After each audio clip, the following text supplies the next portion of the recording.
What's up, everybody? We are back with another episode of Going Vegan with Rachid. I am your host, Rachid Kareem Shatty, and I am here today at Green Leaves Vegan. This is a vegan Thai restaurant.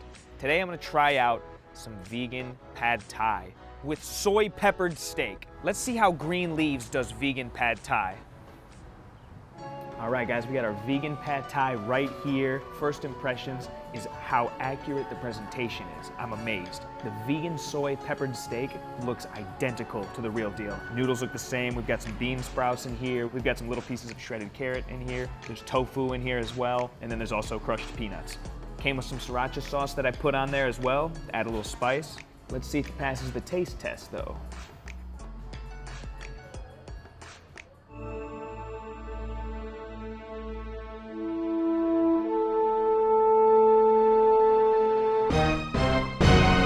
This right here, this vegan pad Thai soy peppered steak is fire. One of the best things I've had so far. You've got a whole range of flavors from sweet to savory to spicy all going on in here. The peppered steak packs flavor and the texture is on point, in addition to the fact that the appearance is identical to peppered steak. It doesn't feel like it's any sort of vegan substitute. The noodles are cooked perfectly. I love the tofu too. It's got a nice crispy outside to it, and then when you put some of the sriracha on top, that brings a spicy kick to it as well.